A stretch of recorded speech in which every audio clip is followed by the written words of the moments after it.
Selamat pagi Ibu, selamat pagi teman-teman. Pada video kali ini saya akan memaparkan berbagai jenis kalimat dalam novel. Video ini untuk memenuhi tugas bahasa dan sastra Indonesia oleh Ibu Mari. Berikut materi yang akan saya paparkan adalah berbagai jenis kalimat dalam novel. A. Kalimat aktif dan kalimat pasif. Yang pertama, saya akan menjelaskan kalimat aktif.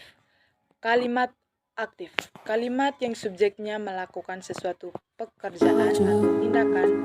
Kalimat ini memiliki predikat berupa verba yang berawalan me dan ber, atau dapat juga kata kerjanya tidak memiliki imbuhan, misalnya pergi, tidur, mandi, dan sebagainya.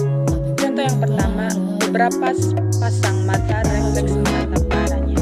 Contoh yang kedua, ia sedang berdiri di depan kasir memesan minum.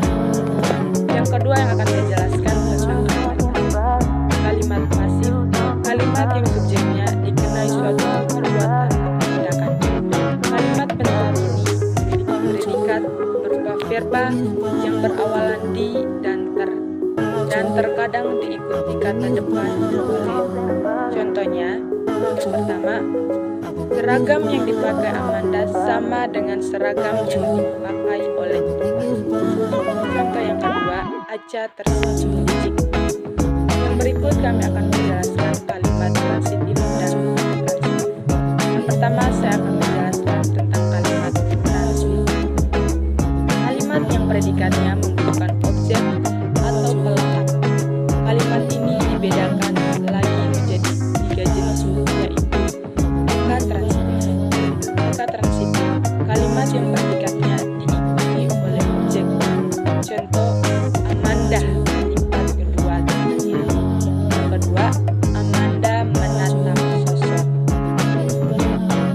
Berikut adalah dui transitif. Kalimat yang predikatnya diikuti oleh objek dan pelengkap. Contohnya, Amanda mulai menatap curiga Aca. Yang kedua, Aca menganggukkan kepalanya cepat. Yang berikut adalah semi transitif. Kalimat yang predikatnya diikuti lengkap. Contohnya, seorang gadis berparas cantik. Yang kedua, cowok berwajah dingin tetapi berhati malaikat. Yang berikut adalah kalimat tak transitif. Kalimat yang predikatnya tidak membutuhkan objek atau pelengkap. Contohnya, seorang pembeli masuk ke dalam kafe. Yang berikut, beberapa pasang mata refleks menatap ke arahnya. Berikut saya akan menjelaskan tentang kalimat verba dan nomina. Berdasarkan predikatnya, kalimat terbagi menjadi 5 jenis, yaitu kalimat verba. Kalimat yang predikatnya berupa kata kerja. Contoh, Aca menggeleng-gelengkan kepalanya. Yang kedua, seorang pembeli masuk ke dalam kafe. Yang ketiga, Aca berdiri dan dari bangkunya. Yang berikut adalah kalimat nomina. Kalimat yang predikatnya berupa kata benda. Contohnya, yang pertama, dia itu cowok yang Aca ceritain 2 minggu lalu. Yang berikut, dia keponakan Aura. Yang ketiga, Amanda teman sekolahnya. Yang berikut kalimat adjektifal. Kalimat yang predikatnya berupa kata sifat. Contohnya, Aca antusias. Yang kedua, dia itu bisu. Yang ketiga adalah kalimat numeralia. Kalimat yang predikatnya berupa kata bilangan. Contohnya, dia cowok pertama yang membuat hati Aca bergetar-getar tak karuan. Dan yang berikut ada contoh yang kedua adalah Amanda satu sekolah dengan Iqbal. Amanda satu sekolah, yang satu sekolah itu disebut dengan numeralia. Yang berikut adalah kalimat preposisional. Kalimat yang predikatnya berupa kata depan. Berarti seperti Iqbal seperti punya aura yang berbeda dengan pria-pria lain. Dan yang berikut, Amanda ke kafe juga saat itu. Dan berikut adalah kalimat yang akan saya bahas adalah tunggal dan majemuk. Kalimat tunggal. Kalimat yang hanya memiliki satu pola inti atau satu klausa. Pola kalimatnya dibentuk oleh satu subjek dan satu predikat. Ada pula yang dilengkapi dengan objek pelengkap atau keterangan. Contohnya, Aca tersenyum licik. Yang kedua, Aca menggeleng-gelengkan kepalanya. Yang ketiga, sementara Amanda mulai menatap Aca curiga. Dan yang keempat, kedua alisnya tertawa. Berikut yang saya akan jelaskan kalimat majemuk. Kalimat yang terdiri atas dua pola kalimat, dua klausa atau lebih. Kalimat majemuk sebenarnya merupakan perpaduan dari beberapa kalimat tunggal. Kalimat majemuk digolongkan ke dalam tiga jenis, yaitu kalimat majemuk setara, kalimat majemuk bertingkat, dan kalimat majemuk campuran. Pertama, kalimat majemuk setara. Kalimat yang hubungan antara unsur-unsurnya bersifat setara atau sederajat. Kalimat majemuk setara ditandai dengan penggunaan kata hubung lalu dan kemudian atau tetapi, melainkan, dan lain-lain.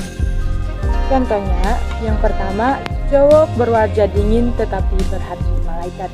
Contoh yang kedua, Amanda menatap sosok Iqbal itu lagi, kemudian memandang sahabatnya. Berikut kalimat majemuk bertingkat.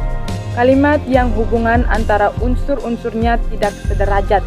Salah satu unsurnya ada yang menduduki induk kalimat, sedangkan unsur yang lain sebagai anak kalimat. Ciri kalimat majemuk bertingkat antara lain menggunakan kata hubungan seperti sedangkan, meskipun, walaupun, daripada, demi, seandainya, yang, sehingga, karena, dengan, untuk, dan sebagainya. Contohnya, kedua mata Aca tak lepas dari seorang pria berseragam dengan earphone terpasang di telinga itu. Contoh yang kedua, dia cowok pertama yang buat hati Aca bergetar-getar gak karuan. Yang berikut adalah kalimat majemuk campuran.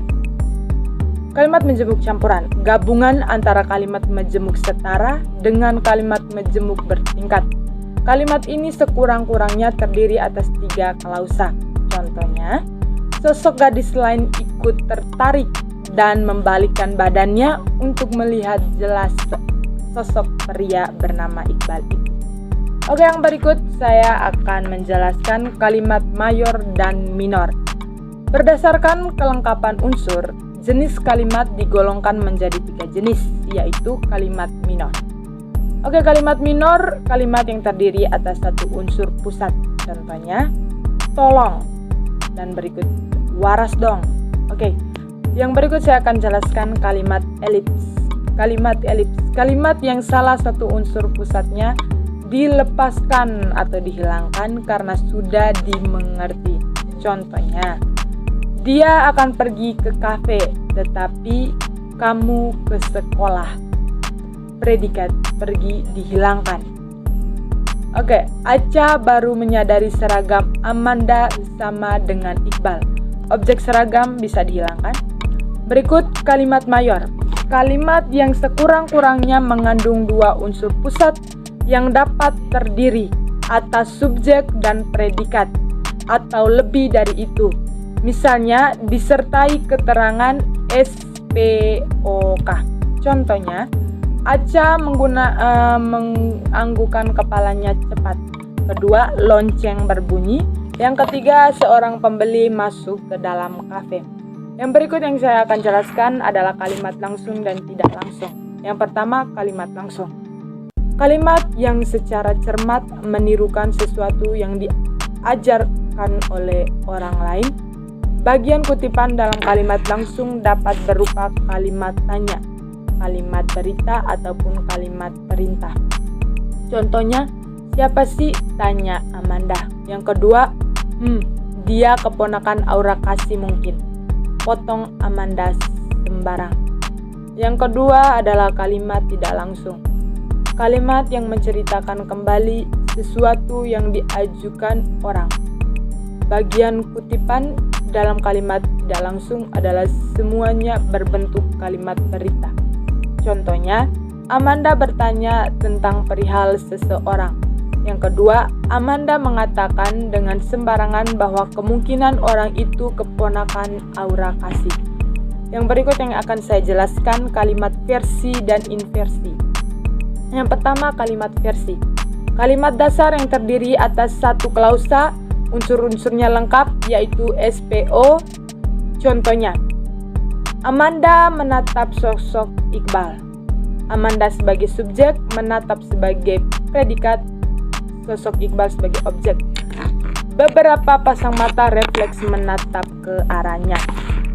Dengan unsur SP dan keterangan atau subjek, predikat, dan keterangan. Yang berikut kalimat inversi. Kalimat yang predikatnya mendahului subjek. Ciri khas kalimat ini menggunakan partikel yang bertujuan untuk menekankan unsur predikat. Contohnya, yang pertama, heran Amanda karena Iqbal sangat terkenal. Yang kedua, mendengus keliklah Acha lalu mendadak bangkit berdiri dari bangkunya.